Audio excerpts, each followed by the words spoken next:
Was there any potential for you personally for Chris Olave to be traded? Or for you, was it always, these are rumors, pure speculation, he's not going anywhere?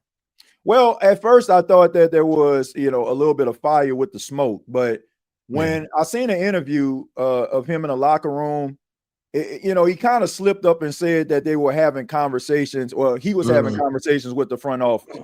And with that, I just feel like he kind of kind of stalled a little bit, like, oh, I shouldn't have said that. So when that happened, I felt like, man, you know what?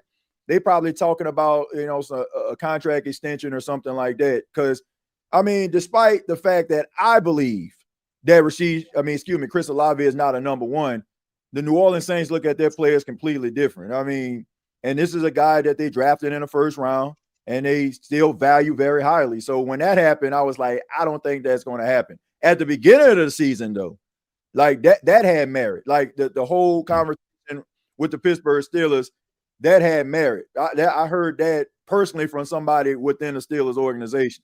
But other than that, like the rest of this talk, it was just basically just people just kind of putting things out there. But after that, I just think that the Saints are more than likely going to try to extend them.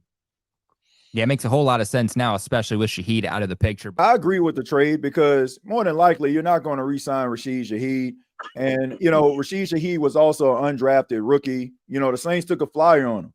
And, for you to be able to get a 4th and a 5th round pick for a guy that you took a flyer on, I mean, it's almost like somebody gifting you something and they just say later on you sell it and you get some money for it. I mean, it's a plus. Although I'm going to miss Rashid Shaheed because he's such a dynamic player and, his ability to be able to stretch the field and, be a down the field threat. The New Orleans Saints got bigger fish to fry, and you got to be able to get as many picks as you possibly can to get yourself out of this hole that they have dug themselves into over the last 4.5, 5 seasons. So it's tough, man, but tough decisions have got to be made, and I don't think it's going to be over, but this is just the start, man. And if the New Orleans Saints are going to get back to playing some credible football, some of these decisions are probably going to get tougher and tougher. But, man, shouts out to Rashid Shaheed. I wish them all the success in the world, and I think that the Seattle Seahawks have themselves a dynamic playmaker to add to an already talented 6-2 football team.